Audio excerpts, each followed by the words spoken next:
Welding કરેલા joint, casting કરેલા piece પરથી વધારાની ધાતુ ચિપિંગ દ્વારા દૂર કરવા માટે આપણે ફ્લેટ ચિઝલનો ઉપયોગ કરી શકીએ છીએ.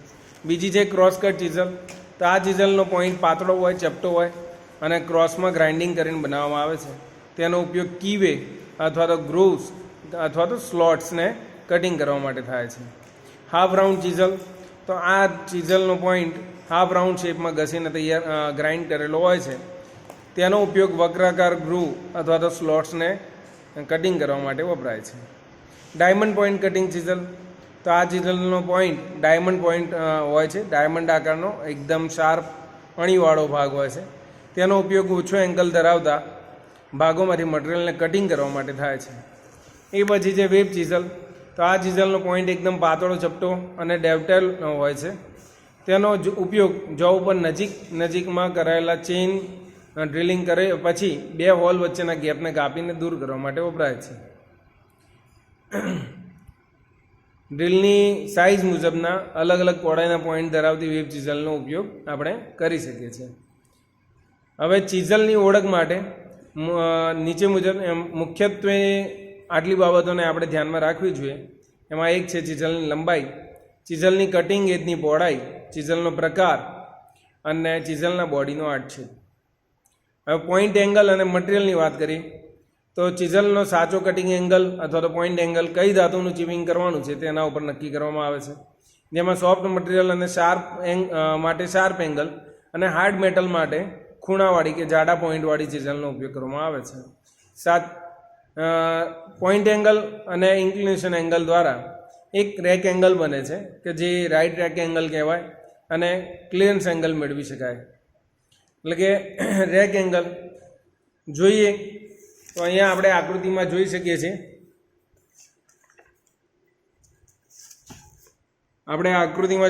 છીએ. કે રેક એંગલ તે ચિઝલના કટિંગ પોઈન્ટની ટોપ ફેસ અને વર્ક સરફેસ સાથેની કટિંગ એજના કાટખૂણા વચ્ચેના એંગલને રેક એંગલ કહેવાય છે. ક્લિયરન્સ એંગલ તો ચિઝલના પોઈન્ટની બોટમ સરફેસ અને વર્ક સરફેસ પર કટિંગની શરૂઆત આપતી સ્પર્શ રેખાને આપણે ક્લિયરન્સ એંગલ કહીએ છીએ. હવે છે પોઈન્ટ એંગલ. તો ચિઝલના પોઈન્ટ તથા બોડીની સેન્ટર લાઇન અને વર્ક સરફેસ વચ્ચે બનતા એંગલને આપણે પોઈન્ટ એંગલ કહે છે. ચિપિંગ પ્રોસેસ દરમિયાન ક્લિયરન્સ એંગલ ખૂબ જ ઓછો અથવા તો 0 થાય તેના પ્રમાણે રેક એંગલ વધે છે. પણ તેના કારણે ચિપિંગ દરમિયાન ચિઝલ સ્લીપ પણ વધારે થાય છે. જેમ રેક એંગલ વધારે હોય તેમ ક્લિયરન્સ એંગલ ખૂબ ઓછો હોય અને ક્લિયરન્સ એંગલ વધારે હોય તેમ રેક એંગલ ઓછો હોય. રેક એંગલ વધુ હોય તો ચિઝલ સ્લીપ થવાની શક્યતાઓ પણ વધારે હોય છે. એટલે કે અલગ અલગ ધાતુને કાપવા માટે જરૂરી પોઈન્ટ એંગલ અને ઇન્ક્લિનેશન એંગલ એ અલગ અલગ હોય છે. હવે ચિપિંગ ગોગલ્સની વાત કરીએ તો વર્કપીસ પર ચિપિંગ અથવા તો ગ્રાઇન્ડિંગ વર્ક કરતી વખતે આંખના રક્ષણ માટે આપણે ચિપિંગ ગોગલ્સનો ઉપયોગ કરવામાં આવે છે. તેને બેકલાઇટ ફ્રેમમાંથી અથવા બનાવીને અને તેમાં ક્લિયર ગ્લાસ ફિટ કરેલા હોય છે.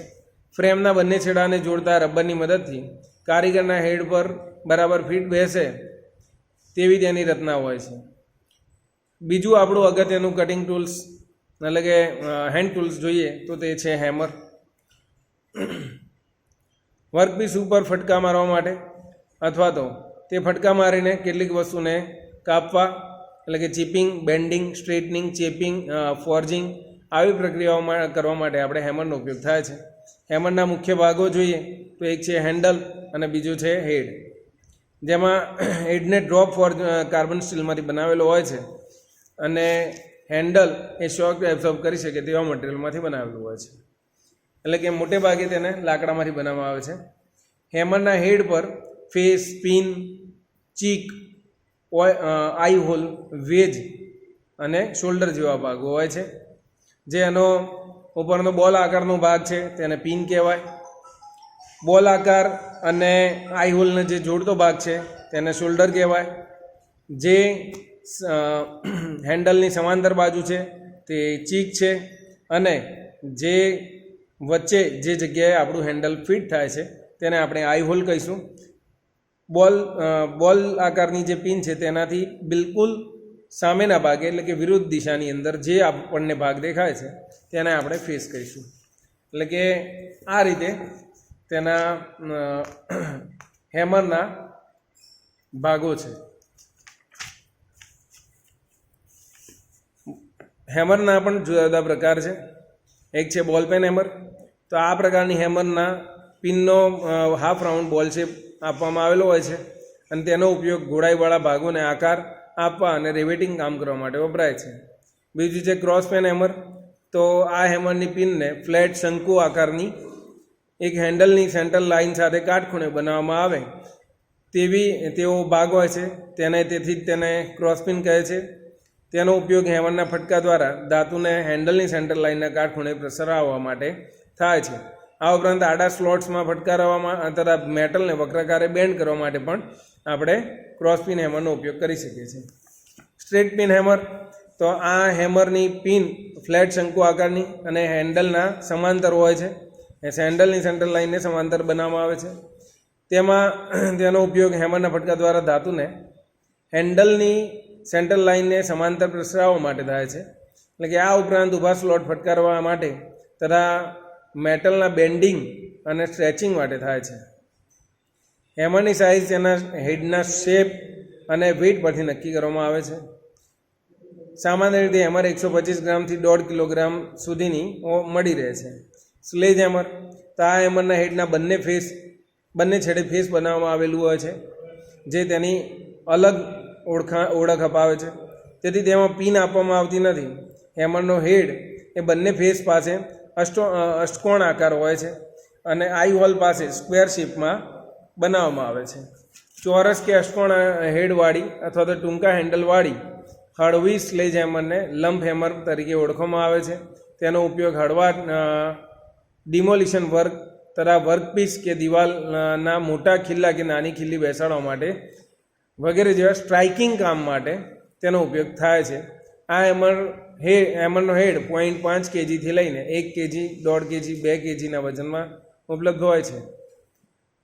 આગળનો પ્રકાર જોઈએ તો મેલેટ. આ એક ખાસ પ્રકારની સોફ્ટ હેમર છે.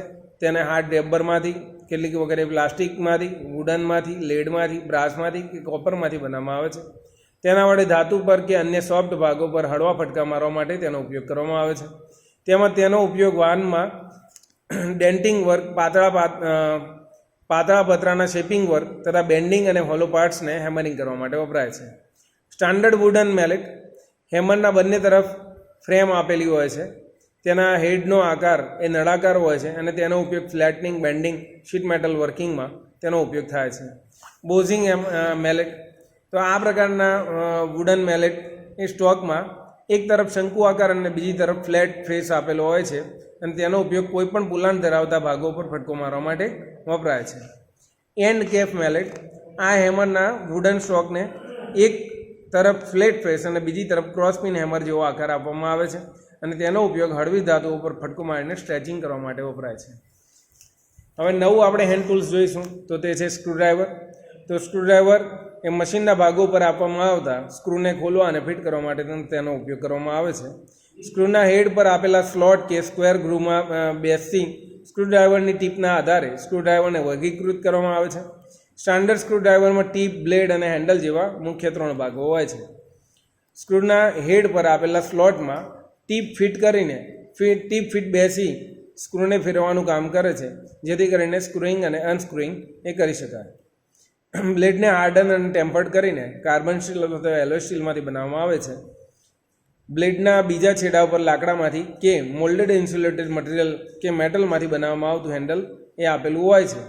સ્ક્રૂને પૂરી તાકાતથી ફેરવવા માટે હેન્ડલ પર સારી ગ્રીપ રહે તેવો આકાર આપવામાં આવેલો હોય છે અને સ્ટાન્ડર્ડ સ્ક્રૂડ્રાઈવરને મુખ્યત્વે 3 ભાગોમાં આપણે વર્ગીકૃત કરી શકીએ છીએ. એક છે હેવી ડ્યુટી સ્ક્રૂડ્રાઈવર. આ સ્ક્રૂડ્રાઈવર મજબૂત ચોરસ બ્લેડ આપેલી હોય છે જેના છેડા ઉપર સ્પેનરની મદદથી એક્સ્ટ્રા ટ્વિસ્ટિંગ ફોર્સ આપી શકાય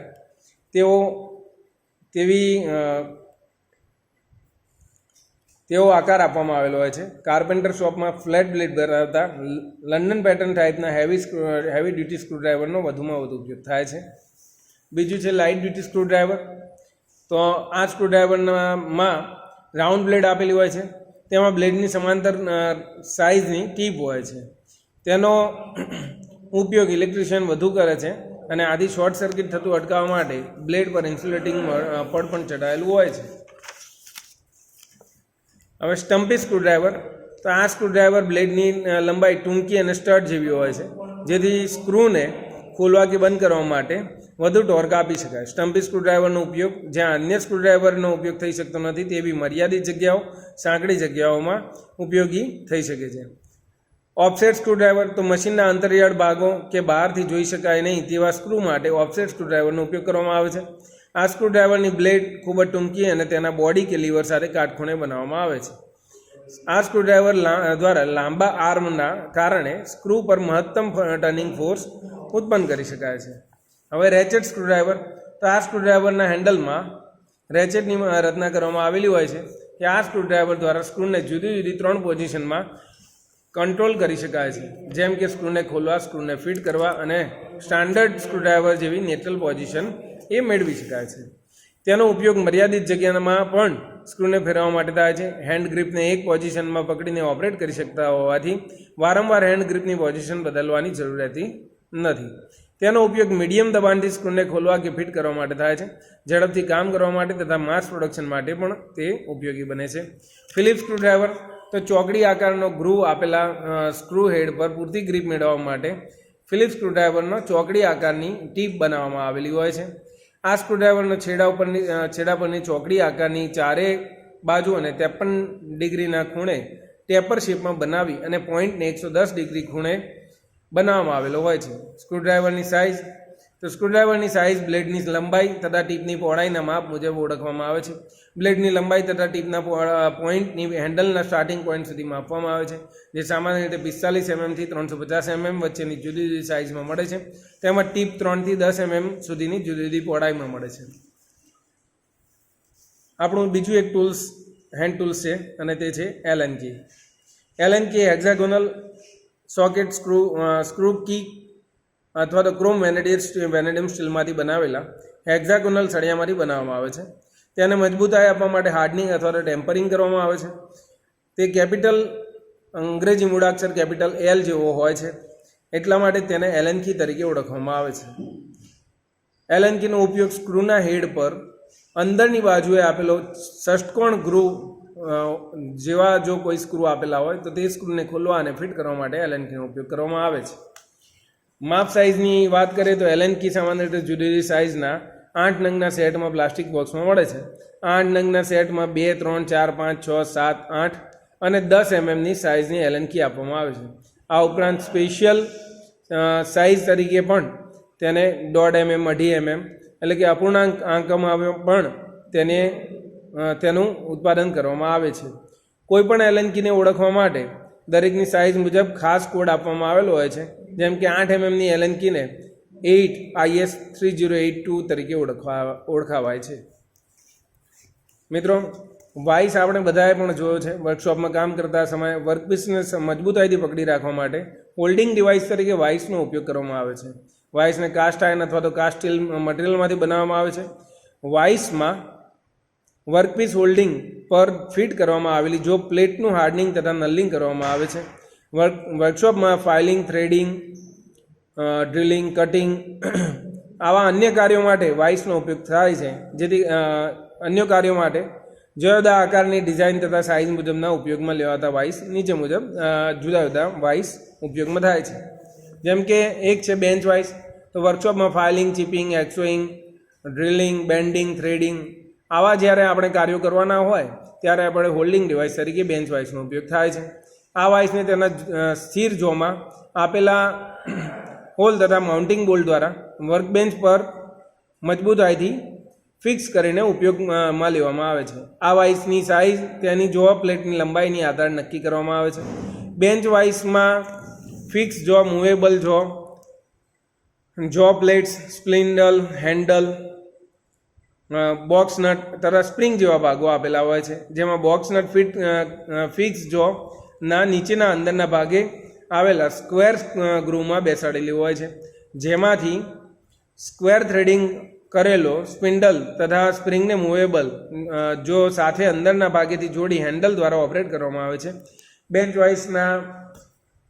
વાઇસના જો પ્લેટ પર નલિંગ એલ્યુમિનિયમ કવર પ્લેટનો ઉપયોગ કરવામાં આવે છે. બેન્ચ વાઇસનો વર્કપીસને હેન્ડલની મદદથી ફિટ કર્યા બાદ ઓવર ટાઇટનિંગ કે હેન્ડલ પર ફટકા મારીને વધુ ટાઇટ કરવાથી વાઇસ કે વર્કપીસને ડેમેજ થાય છે. પાઇપ વાઇસની વાત કરીએ તો વર્કશોપમાં રાઉન્ડ બાર, પાઇપ અથવા તો અન્ય વર્તુળાકાર ભાગોને પકડવા માટે પાઇપ વાઇસનો ઉપયોગ થાય છે. આ વાઇસમાં સ્પિન્ડલ તથા જો ઉપર નીચે હલનચલન કરે છે, જ્યારે બેન્ચ વાઇસમાં જે મૂવેબલ જો છે તે આગળ અને પાછળ તરફ ગતિ કરે છે, જ્યારે બીજો જો તે ફિક્સ હોય છે. તેના બંને જો વી શેપમાં આપેલા હોય છે. પાઇપ વાઇસની વાત કરીએ તો તેમાં બંને જો વી શેપમાં આપેલા હોય છે. તેના ઉપર જરૂરી ગ્રીપ આપવામાં આવેલી હોય છે. પાઇપ વાઇસનો ઉપયોગ પાઇપ કે રાઉન્ડ બારના કટિંગ, થ્રેડિંગ અને બેન્ડિંગ માટે વપરાય છે. હેન્ડ વાઇસ તો કોઈ પણ નાની સાઇઝના ભાગો જેવા કે સ્ક્રૂ, રિવેટ, કી, નાના ડ્રીલ વગેરેને પકડવા માટે હેન્ડ વાઇસનો ઉપયોગ થાય છે. તેનો ઉપયોગ હાથમાં રાખીને સરળતાથી થઈ શકે તેવો હળવો હોય છે. હેન્ડ વાઇસની લંબાઈ 125 થી 150 mm અને તેના જડબાની પહોળાઈ 40 થી 44 mm જેટલી હોય છે. અને આ વાઇસમાં બંને જોને ખોલવા તથા બંધ કરવા માટે વિંગ નટ તથા સ્ક્રૂ આપવામાં આવેલા હોય છે. પિન વાઇસ તો ખૂબ જ પાતળા તથા નાના ડાયામીટરના જોબ કે ભાગોને પકડવા માટે પિન વાઇસનો ઉપયોગ થાય છે. મજબૂત હેન્ડલના છેડા પર નાની સાઇઝના ચકને ફિટ કરવામાં આવેલો હોય છે. હેન્ડલને જરૂરિયાત મુજબ ફેરવી તેના ઓટો સેન્ટરમાં જો જોબને પકડવામાં આવે છે. મશીન વાઇસ, આ વાઇસ ફ્લેટ હોય છે, જેની નીચેની સપાટીને મશીનિંગ દ્વારા પોલિશ કરવામાં આવેલી હોય છે. આ વાઇસને ડ્રીલ મશીનની બેન્ચ પર ફિટ કરીને ડ્રિલિંગ તથા ફાઇલિંગ કામ માટે ઉપયોગ થાય છે. તેમજ સરફેસ પ્લેટ ઉપર પણ માઉન્ટ કરીને નાના જોબના વર્કિંગ માટે પણ તે ઉપયોગી છે. સી ક્લેમ્પ વાઇસ વર્કશોપમાં એંગલ પ્લેટ તથા ડ્રીલ પ્રેસ ટેબલ પર વર્કપીસને પકડવા માટે સી ક્લેમ્પનો ઉપયોગ થાય છે. તેના વડે બે કે વધુ વર્કપીસ પ્લેટને સિર પકડાવી શકાય છે. આ વાઇસમાં સી શેપ બોડી કે frame, fix and machine flat, swivel pad અને હેન્ડલ જેવા ભાગો આવેલા હોય છે. તેનો ઉપયોગ હળવા તથા હેવી ડ્યુટી વર્ક માટે પણ થાય છે. સી ક્લેમ્પ વાઇસનું બોડી મજબૂત સ્ટીલમાંથી કાસ્ટિંગ કે ફોર્જિંગ કરીને બનાવવામાં આવે છે. બોડીને એક છેડો મશીનિંગ કરીને ફ્લેટ બનાવેલો હોય છે, જ્યારે બીજા પર ડ્રિલિંગ કરીને તેમાં ચોરસ આંટા પાડેલા સ્ક્રૂ કે સ્પિન્ડલને હેન્ડલની મદદથી સરળતાથી ફરી શકે તેવી રીતે બેસાડેલો હોય છે. ટૂલ મેકર ક્લેમ્પ, આ ક્લેમ્પનો ઉપયોગ ટૂલ મેકર્સ દ્વારા નાના તથા મશીનિંગ કરેલા ફ્લેટ પીસ પર અન્ય મશીનિંગ કાર્યો કરવા માટે વર્કપીસ પકડવા માટે થાય છે. તેમાં સ્ટીલમાંથી બનાવેલા બે લંબચોરસ પીસનું પરફેક્ટ મશીનિંગ કરેલું હોય છે. બંને પીસની અંદરની તથા વર્કપીસના કોન્ટેક્ટમાં આવતી સપાટી પરફેક્ટ સમાંતર હોય છે. ક્લેમ્પના બંને પીસને સ્ક્રૂ રોડની મદદથી જોડવામાં આવે છે. બંને પીસની વચ્ચે ફિટ થયેલો સ્ક્રૂ રોડ વર્કપીસને પકડતી બંને ફેસ વચ્ચે ગેપ એડજસ્ટ કરવાનું કામ કરે છે, જ્યારે બીજો સ્ક્રૂ રોડ વર્કપીસને મજબૂત રીતે પકડવા માટે જરૂરી દબાણ પૂરું પાડે છે. સ્ક્રૂ રોડના છેડા પર આવેલી ગોળાકાર સપાટીમાં આવેલા હોલમાંથી ગોળાકાર સળિયા કે હેન્ડલ પસાર કરીને વર્કપીસને તેના પર ફિટ કરવામાં આવે છે. યુ ક્લેમ્પ તો વી બ્લોક પર આપવામાં આવેલા વી ગ્રુવમાં ગોળાકાર વર્કપીસને સળિયા કે પકડવા માટે યુ ક્લેમ્પનો ઉપયોગ થાય છે. યુ ક્લેમ્પના બંને છેડા વી બ્લોક પર આવેલા ગ્રુવમાં ફિટ બેસે છે, જેના પર આવેલા હેન્ડલ દ્વારા વર્કપીસને ફિટ કરવામાં આવે છે. સ્પેનર્સ તો સ્પેનર્સનો ઉપયોગ અંદર કે બહારના ભાગે આંટા પાડેલા ફાસ્ટનર્સ જેવા કે નટ, બોલ્ટ, સ્ક્રૂને ઓપરેટ કરવા માટે થાય છે. તેના છેડા ઉપર આપવામાં આવેલા ખુલ્લા જડબા એટલે કે ઓપન જો હોય છે તેવી રચના કરવામાં આવેલી હોય છે, જેના દ્વારા આપણે બોલ્ટ, નટ, સ્ક્રૂને સ્ક્રૂઇંગ અને અનસ્ક્રૂઇંગ આપણે કરી શકીએ છીએ. તેને ડ્રોપ ફોર્જ સ્ટીલમાંથી બનાવવામાં આવે છે. વધુ મજબૂતાઈ માટે તેને હીટ ટ્રીટમેન્ટ પ્રોસેસ કરવામાં આવે છે. સ્પેનર સંપૂર્ણપણે તૈયાર થઈ ગયા બાદ તેના પર સ્મૂથ ફિનિશિંગ અને સરળ ગ્રીપ મળી રહે તેવી રચના આપેલી હોય છે. દરેક સ્પેનર્સને જુદી જુદી કન્ડિશન મુજબ સરળતાથી ઉપયોગમાં લઈ શકાય તે માટે ચોક્કસ આકારમાં બનાવવામાં આવે છે. સ્પેનર્સના પ્રકારો તો ડબલ ઓપન એન્ડેડ સ્પેનર્સ હોય છે, રિંગ સ્પેનર્સ હોય છે, ટ્યુબ સ્પેનર્સ અથવા તો ટ્યુબ્યુલર બોક્સ સ્પેનર્સ અને સોકેટ સ્પેનર્સ. રચના અને ઉપયોગો જોઈએ તો પ્રકાર ચોક્કસ પ્રકારના કાર્ય માટે પસંદ કરાયેલા યોગ્ય સ્પેનર્સનો ઉપયોગ કરીને આપણે તેને હેડ પર પરફેક્ટ ફિટ બેસે તથા તેને ઓપરેટ કરવા માટે પૂરતી જગ્યા મળી રહે અને કાર્યને સલામતીપૂર્વક ઓછા સમયમાં પૂરું કરી શકાય તેવો સ્પેનર્સ હોવું જોઈએ. ઓપન એન્ડેડ તથા રિંગ સ્પેનર્સનો ઉપયોગ સ્પેનર્સને બહારની તરફ ખેંચીને કરવાનો હોય છે. આ બંને પગને યોગ્ય સપાટીને પોઝિશનમાં ગોઠવીને હાથ વડે બહારની તરફ જોડ કરવું જોઈએ. સ્પેનરને બહારની તરફ ખેંચીને ઉપયોગ કરવો એ સલામત કાર્ય છે, જેથી કોઈ કારણોસર અચાનક સ્પેનર છટકે તો કોઈ પણ પ્રકારની ઈજા થવામાંથી આપણે મુક્ત થઈ શકીએ. સ્પેનરને અંદરની તરફ ધક્કો મારીને કે દબાણ આપીને ઉપયોગમાં લેવા માટે હાથના પંજા ખુલ્લા રાખીને હથેળી વડે દબાણ આપવું જોઈએ. સ્પેનર પર હાથ વડે જરૂરી ફોર્સ કે ટોર્ક આપતા સમયે આપણું બોડી પૂરતું બેલેન્સ પોઝિશનમાં રાખી અને સ્લીપ ન થવું જોઈએ, તેનું ખાસ તકેદારી રાખવાની જરૂર છે. સ્પેનરની સાઇઝ જોઈએ તો બોલ્ટ અને નટની સાઇઝ પ્રમાણે સ્પેનર્સની સાઇઝ આપણે સિલેક્ટ કરી શકીએ છીએ.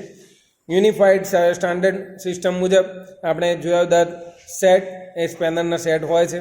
તેમાં આપણને 6, 7, 8, 9, 10, 11, 12, 13, 14, 15, 16, 17, 18, 19, 20, 22, 23, 24, 25, 27, 25, 28 અને 27, 32 આ પ્રકારના 12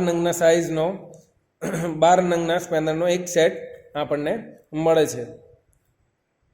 સ્પેનરની લંબાઈ જોઈએ તો સામાન્ય રીતે કોઈ પણ સ્પેનરની લંબાઈ તેના પર આપવામાં આવતા જોની સાઇઝ અથવા તો વધુમાં વધુ ખુલી શકતા તેની જોની સાઇઝ કરતાં 10 ગણી વધુ હોય છે. એટલે કે જો આપણું સ્પેનરના જોની સાઇઝ એ 6 હોય તો 60 mm. એટલે કે પાઇપ દ્વારા સ્પેનરની લંબાઈ વધારી કે અન્ય રીતે સ્પેનર પર વધારે પડતી તાકાત કે બળ પ્રયોગ કરવો નહીં.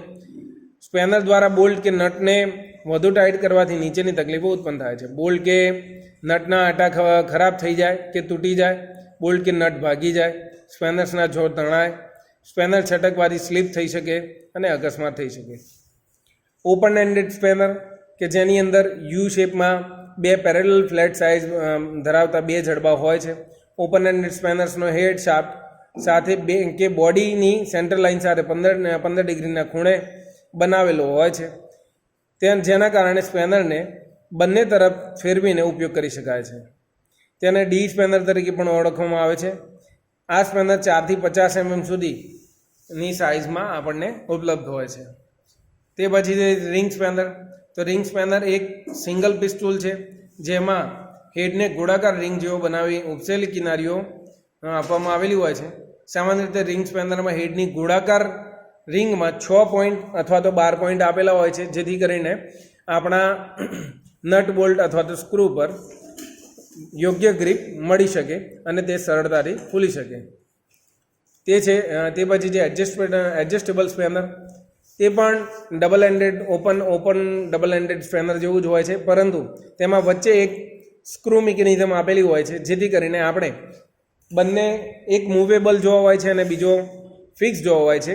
મૂવેબલ જોને આપણે સ્ક્રૂ મિકેનિઝમની મદદથી ખસેડી શકીએ છીએ, જેથી કરીને એક જ એડજસ્ટેબલ સ્પેનર દ્વારા આપણે અલગ અલગ સાઇઝને નટ બોલ્ટને ખોલી શકીએ છીએ.